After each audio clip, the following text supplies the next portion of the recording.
রহমান রহিম, আসসালামু আলাইকুম। আজকে আপনাদের সাথে একটা মজার জিনিস শেয়ার করবো। পড়তে বসছিলাম, আজ পরীক্ষা দিব, রিডিং নিয়ে কাজ করতেছিলাম। হঠাৎ করে একটা ভিডিও দেখছি। হ্যাঁ, ভিডিওতে দেখি যে বাংলাদেশি মুসলিম মেয়েরা বিদেশে যেয়ে আমেরিকান, ইউরোপিয়ান বিভিন্ন দেশের মেয়েদের, ছেলেদের সাথে, নন মুসলিম ছেলেদের সাথে প্রেম করছে এবং প্রেম করে সমানে সেটা ভিডিও দিচ্ছে। এবং ভিডিও দিয়ে এটাতে বাংলাদেশের সোসাইটিতে কোনো রিয়াকশান দেখতে পাচ্ছি না, কোনো রিপোর্ট কেউ করে না। এবং ইদানিংকালে আরেকটা বিষয় আমি খেয়াল করছি, সেটা হচ্ছে যে অনেক অনেক ইনফ্লুয়েন্সারের মধ্যে, আমি নাম বলছি না, জার্মানি থেকে একটা ইনফ্লুয়েন্সার, মেবি সেটা সে বাংলাদেশি মুসলিম, সে ইসলাম ধর্ম পালনকারী, লোকটা হচ্ছে জার্মান। তো মুসলিম এবং নন মুসলিম মুসলিমের মধ্যে যে বিয়ে, স্পেশালি ফর উমেন, মহিলাদের এটা শোনা উচিত বা মেয়েদের এটা শোনা উচিত। কেন ইসলামে নিষিদ্ধ করা হয়েছে সেটা প্রথমে একটু আপনাদের সাথে শেয়ার করব, তারপরে বাকি কথা, প্রেম ভালোবাসা যা কিছু। আমরা হিউম্যান বিইং, আগুনের তাপে, যে কোনো আগুনের তাপে গেলে মোমবাতি গলে যাবে, এটা স্বাভাবিক। একটা পুরুষ এবং নারীর সংস্পর্শে যদি ঘন্টার পর ঘন্টা থাকে, এটা হয় বিভিন্ন কাজের জন্য, বিভিন্ন, খুব কম মানুষই পারেন এটা কন্ট্রোল করতে। সো এই সমস্ত বিষয়গুলো আমাদের আসলে মনে রাখা উচিত। ইফ ইউ আর এ মুসলিম, আপনি একটি মুসলিম হলে এবং আপনি যদি প্র্যাকটিসিং মুসলিম নাও হয়ে থাকেন, আপনার বাবা মা কিন্তু চাইবে, শেষ বাবা মা যদি সত্যিকার অর্থেই নিজের দেশের কালচার কৃষ্টিকে ক্যারি করতে ভালোবাসেন, তিনি অবশ্যই চাইবে যে আমার সন্তানটা আমার কালচারটা ক্যারি করুক। আর স্পেশালি মুসলিম হিসেবে যেটা বলছি, মুসলিম মেয়ে হিসেবে কেন বলা হয়, আমাদের ধর্মে একজন মুসলমান পুরুষ একজন খ্রিস্টান রমণী, ইহুদি রমণীকে বিয়ে করতে পারেন উইদাউট চেঞ্জিং দেয়ার রিলিজিয়াস ভ্যালুস, মানে ওদেরকে মুসলিম না করেও করতে পারেন। এবং এটা আমার নিজের ব্যক্তিগত অভিমত। আমার নিজের আপন মামা, তিনি একজন সায়েন্টিস্ট, আমেরিকাতে আছেন এখন, উনি একজন খ্রিস্টান মহিলাকে বিয়ে করেছেন। এটা আমার নিজের চোখে দেখা, যার জন্য বলছি। কিন্তু একটা মুসলিম মেয়ের পক্ষে এটা করা সম্ভব হয় না, কেননা একজন মুসলিম ফেইথের যে প্রবলেমটা, সেই প্রবলেমটা সবচেয়ে বেশি হয়। একজন খ্রিস্টান পুরুষ কখনোই বিশ্বাস করে না যে নবী করিম সাল্লাল্লাহু আলাইহি ওয়াসাল্লাম একজন নবী, কিন্তু একজন মুসলিম পুরুষ বিশ্বাস করে যে একজন খ্রিস্টান হুজুর পাক সাল্লাল্লাহু আলাইহি ওয়াসাল্লামের মতোই ঈসা আলাইহিস সালাম একজন নবী, যাকে খ্রিস্টানরা জিসাস মনে করে। এই যে ফেইথের, এই যে বিশ্বাসের যে টানাপোড়েন, ঘাটতি, যার জন্য মুসলিম মহিলাদের খ্রিস্টান পুরুষের সাথে বিয়ে দেওয়াতে বাধা বা মানা করা হয়েছে, এক। দ্বিতীয়ত হচ্ছে, একজন মুসলিম নারী যখন সে বিবাহিত হন, স্বামীর পক্ষ থেকে সে অনেক কিছু গিফট পায় এবং সন্তান জন্মদানের পরেও সে হাজব্যান্ডের কাছ থেকে গিফট পায়, তার কোনো কিছুই, কোনো ভরণ পোষণ দিতে হয় না। এবং ইসলামে এটা আছে যে আপনি যেই মুহূর্তে সে একটা নারীকে বিয়ে করছেন, সাথে সাথে তার দেনমোহর দিয়ে দিতে হয়। যতক্ষণ পর্যন্ত না দেনমোহর দেওয়া হচ্ছে, ততক্ষণ পর্যন্ত সেই নারীকে স্পর্শ ওই স্বামী করতে পারবেন না, তাহলে ওটা হারাম হবে। কিন্তু মজার এবং বাস্তব সত্য হচ্ছে, আমাদের দেশের প্রত্যেকটা বিয়েতে উসুল রাখা হয়, কিন্তু ইসলামের কোথাও এই উসুল রাখার সিস্টেম নাই।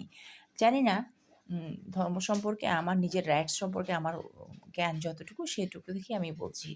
দীর্ঘদিন কোরআন শরীফ নিয়ে কাজ করার সুযোগ আমার হয়েছে, যদিও আমি খুব একটা ইসলাম ধর্মকে নিয়ে মানে অত বেশি মানে পড়ি, ইসলাম কোরআন পড়ার সুযোগ আছে, বাট বেসিক্যালি আমি খুব একটা মানে কিছু কিছু জায়গায় আমার কনফিউশনস ক্রিয়েট হয়ে গেছে, যে কারণে হবে হোক।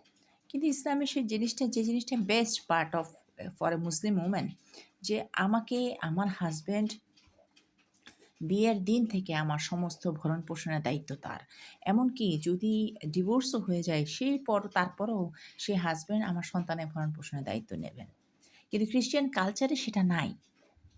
খ্রিস্টান কালচারে বিয়ের দিন একজন নারী তার নিজের বিয়ের পোশাক নিজে কিনে নেন তাকে কোনো এক্সট্রা গিফট দেওয়া হয় না, তাকে কোনো এক্সট্রা কোনো কিছুই দেওয়া হয় না, যেটা ইসলাম ধর্মে দেওয়া হয়। তাহলে এখন আপনি একজন মুসলিম নারী হিসেবে একটু চিন্তা করে দেখবেন যে আপনি মূল্যবান প্রোডাক্ট ছিলেন, অ্যা মূল্যবান প্রোডাক্ট ছিলেন একজন মুসলিম পারসনকে বিয়ে করলে। কিন্তু সেই প্রোডাক্ট থেকে আপনি কম মূল্যবান প্রোডাক্ট হয়ে যাচ্ছেন নয় কি? প্রোডাক্ট হিসেবে কেন বলছি? কারণ নিজেকে যখন আপনি কোনো নন মুসলিম পুরুষের কাছে যাচ্ছেন, তখন আপনি নিজেকে সস্তা করে ফেলছেন। আমার দৃষ্টিতে, আমার ব্যক্তিগত অভিমত যে আমি কাজ করেছি অনেক বিদেশির সাথে। আমার সুযোগ হয়েছে গত ৫ বছর, ৬ বছর রানিং আমি কাজ করছি ফরেনারদের সাথে। ফরেনাররা হচ্ছে ওয়ান টাইমের মতো। তারা কন্টিনিউয়াসলি আপনার সাথে সংসার করবে না রে ভাই। এবং তারা কন্টিনিউয়াস প্রসেসে লং টাইম সংসারে বিশ্বাসী নন। হ্যাঁ, আছে। সব দেশে ভালো খারাপ আছে। অস্বীকার করা কোনো জিনিস, কিন্তু ওভারঅলে যদি বলি, বাস্তবতা হচ্ছে ফরেনাররা কখনোই ওয়েস্টার্ন কান্ট্রি পিপল, ক্রিশ্চিয়ান পিপলরা আপনি একটু ভালো করে দেখেন তাদের দেশে সন্তান জন্মদানের হার কিন্তু কম। পারিবারিক বন্ধন তাদের দেশে নাই। কেন নাই? বিকজ তাদের দেশে বিয়ের যে লায়াবিলিটি, যে দায়িত্ব, যে রেসপন্সিবিলিটি সেটা নেওয়ার মতো, সেটা নেওয়ার জন্য সেই মানসিক এবং মানসিক যেই সক্ষমতা দরকার, যেটা প্রয়োজন, সেটা ওদের ভেতরে নাই।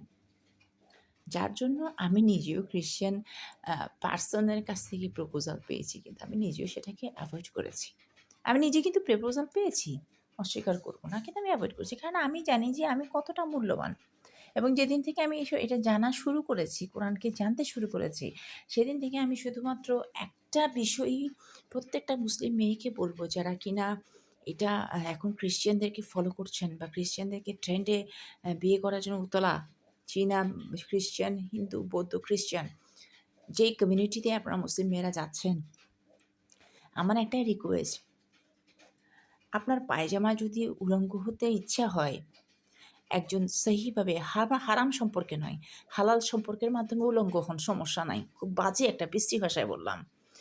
কারণ ওই হালাল সম্পর্কের মধ্যে আপনাকে যথাযথ সম্মান দেওয়া হবে।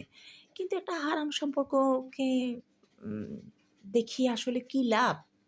আরও যে সমস্ত ইনফ্লুয়েন্সাররা ফেসবুকে, ইউটিউবে এসব তাদের পারিবারিক জীবনগুলো দেখায়, ক্রিশ্চিয়ানের সাথে আমি সংসার করছি, ক্রিশ্চিয়ানের সাথে আমি বয়ফ্রেন্ড গার্লফ্রেন্ডের সম্পর্কে আছি, প্লিজ বয়কট দেন।